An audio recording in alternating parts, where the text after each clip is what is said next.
na waaye dafa bokk ci régime boo xam ne am nañu gis-gis bu baax ci ressources naturelles te loolu depuis 2016 bi ñuy bind code minier bi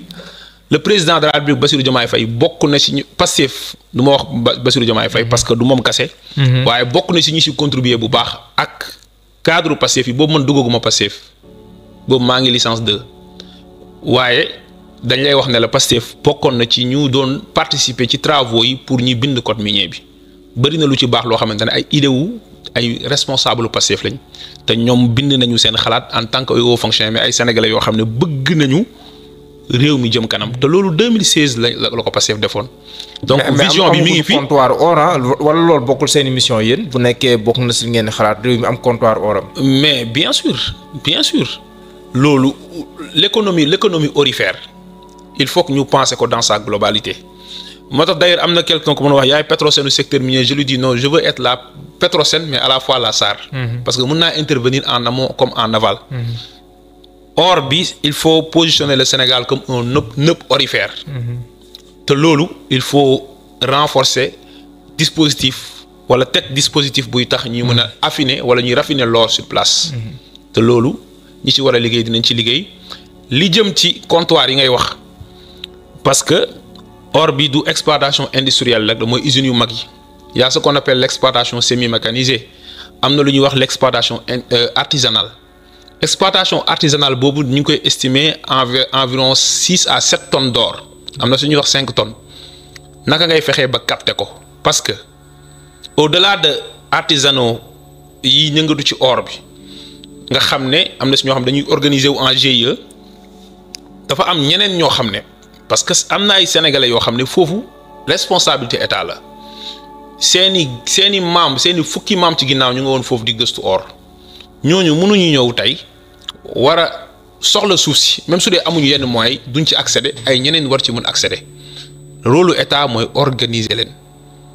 moo xam société coopérative la moo xam GIE la pour ñooñu aussi lu ñu mën def ci exploitation artisanale ñu def ko mais réew mi fexe ba exploitation boobu malgré que amuñu yenn jumtuwaay yi état bi dooleel leen ci énergie état bi dooleel leen ci ndox mais veiller à ce que ni ñuy exploiter bañ a yàq environnement bi parce que bu ñu demee Falémé li ngay gis mooy fleuve bi ndox boobu nit ñi di xëcc dafa am bu ñuy xëcc or bi aussi di ko traité. dafa am lu ñuy wax cyanure dañ koy utiliser te loolu dafay assécher maanaam dafay ŋàcc wala muy wowal. wala muy giifal fleuve yi. ak fépp foo xam ne eau de surface la. loolu danger yu grave la ci environnement loolu. état moo ko war a penser organiser secteur boobu dafa am benn ONG suisse bu ñuy wax Swiss ID temps yi génnee na benn rapport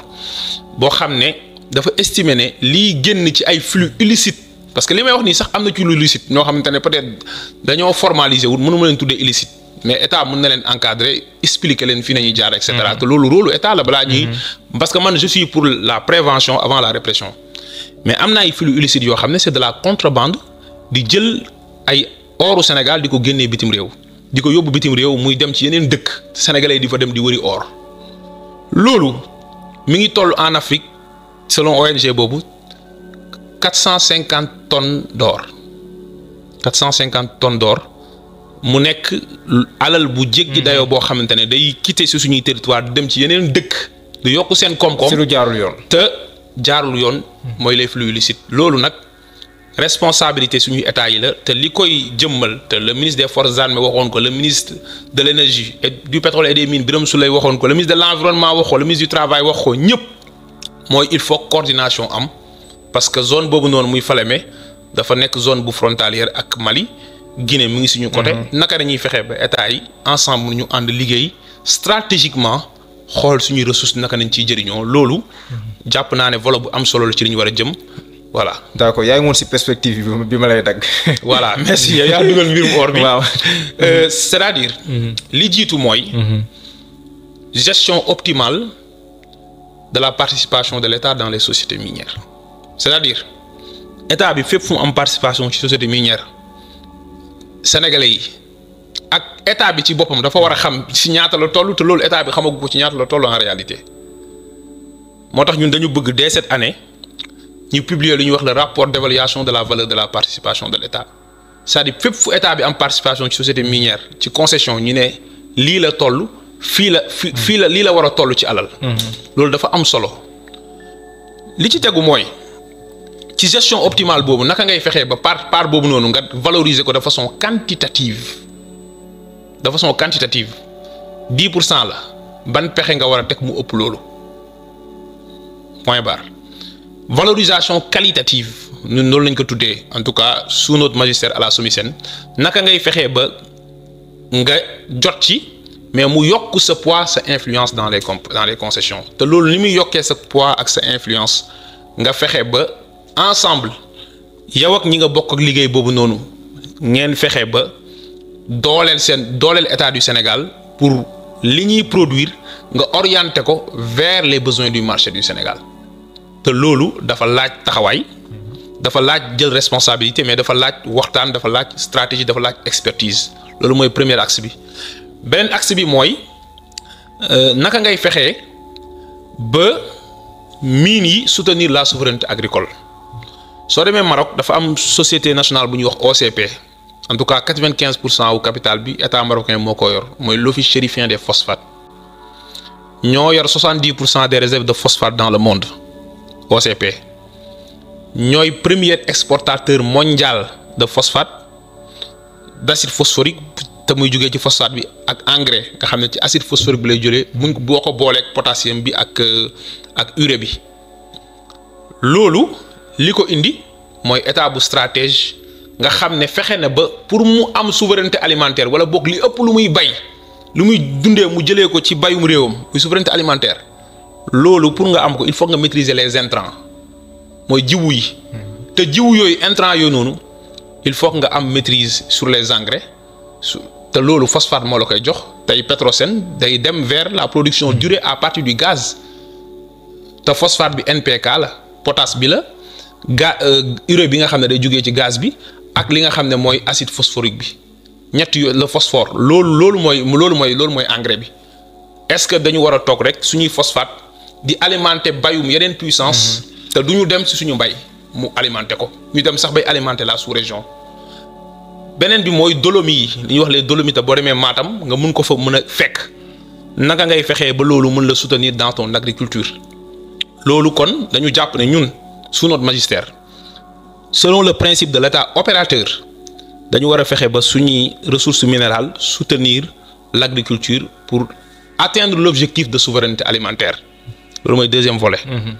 ñetteelu axe bi mooy naka ngay fexee ba ressources naturelles yi soutenir l'industrialisation. te loolu munoo ne am nga sa suuf ñi naan 750 millions de tonnes de fer mais au moins 650 millions de tonnes de fer de Falémé yoo xam ne réserve yu estimé la yu leer na am nga ko sa suuf te loolu mooy Falémé ñu ngi koy gëstu aussi ci espace su 4000 kilomètres carrés fu ñuy wax Ololdou à Bakel naka ngay fexee ba fer boobu noonu soutenir sa industrialisation tey maa ngi doon waxtaan ak nit boo xam ne mu ngi lay wax lii conteneur. weñ nga xam ne fer la. actuellement adduna bi ñiy yëngatu ci transit ci Afrique surtout sous-région bi dañu koy soxla ñu bëri dañuy louer ay conteneurs tey fer muy bâtiment yi. muy le ferroviaire. lépp fer la usine de fabrique de conteneurs. unité sidérurgique par exemple donc loolu stratégiquement dafa nekk lu am solo pour réew mi damay jox exemple fer bi ci industrialisation. fer nag ñu bëri dañu xamul njëriñam fer dafa am solo ci substance minérale yi ba alxuraan daf ko jagleel saar muy suratul hadid yàlla di wax ne wa anzalna al hadida fii ba'sun shadidun wa manafi'u linnas man maa wàccee fer am na benn contrainte benn force bu am doole bu ci nekk parce que mën nga ko utiliser pour gaañ nit nga utiliser dans l'armement waaye wa manafi'u linnas bas bi contrainte bi benn la wax daf ko utiliser au singulier mais manaafi'u linnaas ay njëriñ yu bëri pour nit ñëpp nag amul distinction boobu daf ko pluraliser pour wane ne kon fer dafa nekk lu am solo Sénégal dafa war a am mooy wax sànq ma ne la politique sectorielle par substance et par filière loolu Sénégal daf ci war a am xalaat ma jël exemple toujours industrialisation ma jël lu ñuy wax transition énergétique. lithium bi. voilà c'est extrêmement important. lan mooy njëriñam. ak par rapport à la transition énergétique ouais. fii ak horizon 2035 lii fi ñu jëm mooy dañuy presque généraliser les voitures électriques. voitures électriques. voiture électrique yooyu batterie moo koy doxal. batterie yooyu noonu lithium bi si lithium bi nañ koy defaree mais lithium boobu kase taxul ñuy wax minéraux stratégiques parce que dafa am lu ñuy wax groupe des minéraux stratégiques européens di ko woowee les minéraux critiques. lithium la cuivre la manganèse la cobalt la. loolu yëpp ñun SOMISEN am nañ un important projet de recherche et de valorisation des minéraux stratégiques les demandes de titres miniers ont été introduites au ministère buñ ci jotee ñu tàmbali liggéey boobu pour gëstul ko pour Sénégal teel ko boppam parce que c'est stratégique. tubaab yi bi ma demee. kon soupçonné ngeen bi ma demee ci forum. am nañ lithium fii ni Sénégal. mais c'est pas pour rien que mu am plusieurs titres de lithium qui ont été délivrés c'est pas pour rien que ñun ñu am projet de recherche de cuivre, de cobalt et de manganèse à Masra. Donc substance stratégique yooyu noonu nga xam ne européens yi ñoom dañu dem ba mining on top Africa boobu ñu organiser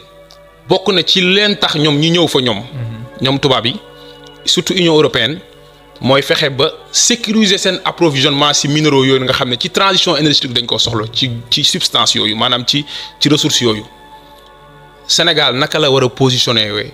ba lithium boobu noonu li ko daloon ci yenn ressources yi moom mu mun ko téyel boppam ci lu bëri ñaareel bi mooy naka lay fexee ba mu am ci une unité boo xamante ne par exemple day produire ay batteries pour les voitures électriques parce que nee naa la marché bi muy amont bi muy li ëpp ci li ñuy produire wala ci aval bi usines yi Chine moo ko dominé te européens yi am nañ contentieux sax ak Chine maanaam xëccoo bi amoon bras de fer ci organisation mondiale du commerce naka la Sénégal naka la Afrique war a positionné te ñoom xam nañ ne potentiel bi mi ngi fi ñu ngi koy wëri est-ce que Sénégal dafa war a ñëw rek joxe ko noonu wala daf ci war a am une vision bu leer balaa mu ci contracté wala balaa mu ci liggéey ak kenn ku ne loolu ci lithium bi dafa nekk lu stratégique cuivre bi maa ngi la koy wax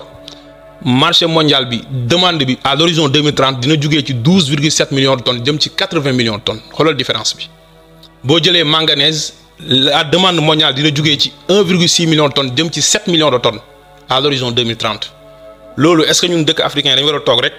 wala dañu war a positionné wu foofu ñi jëm dans le rendez-vous du donner et du recevoir comme ni ko kenn doon waxee nga xam ne yow di nga mën a peser téye ressources yi parce que en réalité matière première dafa nekk lu nit ñi soxla nee naa la nit ñi ni ñuy évoluer seeni besoin di am ñuy changer ay mode de vie ay mode de consommation di soxla ay minerais di industrialiser machines yi ñuy utiliser yëpp dafay am ay minerais yu koy yëngal en tout cas yu ñuy utiliser yoo xam ne moo koy mën defar. ak wala yoo xam ne moo koy doxal. D'accord loolu nag mooy côté industrialisation. quatrième axe bi mooy utiliser ressources minérales yi pour maîtriser le secteur de la construction et des infrastructures. tey li ëpp ci li ñuy tabaxee fii ci réew mi ngi jugee ci basalte bi mooy xeeru béton yi ngeen gis nii loolu nag li ci ëpp ci réew mi ça tend vers l'extinction day jeexi wala boog muy wàññeeku bu baax marché bi li ko ba ñu ko gëstuwee dañu gis ne demande bi dafa ëpp doole lool offre bi dañu dem ba état bi sax dem na léegi moom bu waree defar infrastructure moom mooy priorité yow boo koy génnee basalte bi moom nga war a jëkk a jaay tellement marché bi dafa am tension. kon sécurité approvisionnement posé wu na ñaareel bi mooy prix yi te prix yi plus muy cher plus construction di gën a cher comme calcaire bi nga xam ne si dañuy defaree ciment bi kon il faut développer une stratégie de recherche pour tendre vers des minéraux de substitution comme argile bi comme silex bi ñu jógee ci exploitation phosphate yi par exemple ICS te foofu ni ñu ko administrer am na ay rapports yu ci génnee ne il faut gestion bi jaar yoon pour ñu mën a xam ñun naka nañ ciy bénéficier wu muy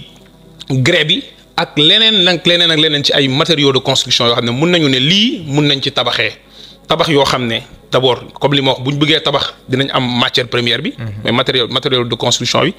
ñaareel bu ñu bëggee tabax dina tax njëg yi yomb ñetteel bi mooy bu ñu tabaxee dina nekk ay construction yu solide ay construction yu durable état bu stratège noonu lay liggéeyee. mooy da ngay nekk dans la prospective da ngay nekk dans l'anticipation pour xam say besoins au marché mais doo toog di subir fluctuation marché yi loolu mooy axe wu infrastructure yi beneen axe bi mooy naka ngay construire une chaîne de valeur de tout le secteur minier parce que secteur minier dafa bëri ay services yooyu li ci bëri ci ay nationaux ay sénégalais yu nekk ci privé bi mënuñu ko capter am na ci loo xam ne manque expertise la mais am na ci loo xam ne en réalité buñ leen encadrer mën nañ ko capter am na loo xam ne état mën na ko téel boo xam du point de vue stratégique chaîne de valeur il faut que ñu étudier toutes les niches ñu liggéey ci ak lu ñuy wax secrétariat technique au contenu local woo le privé national xool loo xamante ne tout le secteur mooy li ma lay wax sànq vision économique boo xam ne panoramique de la chose bañ a yem ci logique de rente rek loo xam ne Sénégal day tax secteur bi lépp lu ci nekk ci tout ce qui est paraminier su ma ko mën a waxee noonu Sénégal mën cee gis boppam globalement mën naa ni bu ñu waxee 5 axes yooyu bu mujj bi mooy loo xam ne Pastef dafa nekk ci suñu programme nekkoon ci livre vision bu président Ousmane Sonko muy solution mooy utiliser ressources naturelles yi comme un important levier de financement des politiques publiques mooy réew mi souveraineté économique la bëgg a am mooy moom boppam ci koom-koom ku bëgg a moom boppam ci sa koom-koom nag li ëpp ci sa financement wu développement ak action wu état muy xam loo xam day fonctionner wala état dafa war a investir dafa war a fexe ba moomal lu ëpp muy jugee ci li mu moomal boppam mooy le défi de la mobilisation des ressources domestiques défi boobu soo ko waree relever li la koy permettre mooy ressources naturelles nga considérer comme un important levier de financement des politiques publiques am na dëkk yoo xamante ne ci Afrique Mauritanie bii jegeñu te semaine bi yëpp ma war a nekk en séance de travail di accueillir une délégation mauritanienne de la société mauritanienne en tout cas des mines de la recherche géologique et cetera ñu ànd liggéey am na dëkk yoo xamante ne au Moyen-Orient leen permettre ñu développer tey pétrole ak gaz la te ay ressources naturelles la am na dëkk yoo xamante ne 60 ba 70% seen gafaka seen budget réew muy jugee ci ressources yooyu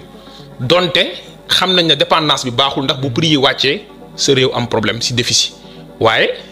en tout cas am nañu fulla ak fayda am nañu pexe am nañu xarale liggéey nañu fexe nañu ba seen ressources naturelles di financer le développement de l'État aujourd'hui ressources naturelles yi wax naa la sànq li muy développer li muy contribuer ci recette état bi 6,94% dafa néew na trop près de 200 milliards en tout cas les ressources minières loolu laaj na état bu stratège te loolu compagnie nationale am bi nga xam ne moo koy gérer patrimoine am li may wax nit ñi tout le temps buñ ne ñun SOMISEN ñun nañ dénk patrimoine minier de l'État mooy état bi dafa am kalpeem boo xamante ne bii or fii or a ngi fi pochette wàll bi ruq bi fer a fi ruq bi zircon a ngi fi ruq bi calcaire a ngi fi ruq bi basalte a ngi fi naka ngay fexee ba ressources yooyu noonu yow nga gérer ko kon état bi bu la dénkee patrimoine am alal bi da nga war a fekk ñoŋal ko da nga war a fexe yokk ko te yokk boobu noonu mooy nga mën a jëlee dara ci kalpe bi defal ko fa nga xam ne fa lay denc loolu nag mooy vision globale yi nga en tout cas bu ñu am bi ñu ñëwee. xool secteur bi ànd ensemble war ko doxal di ci liggéey nag en tout cas encore une fois sous la tutelle de notre ministre mais sous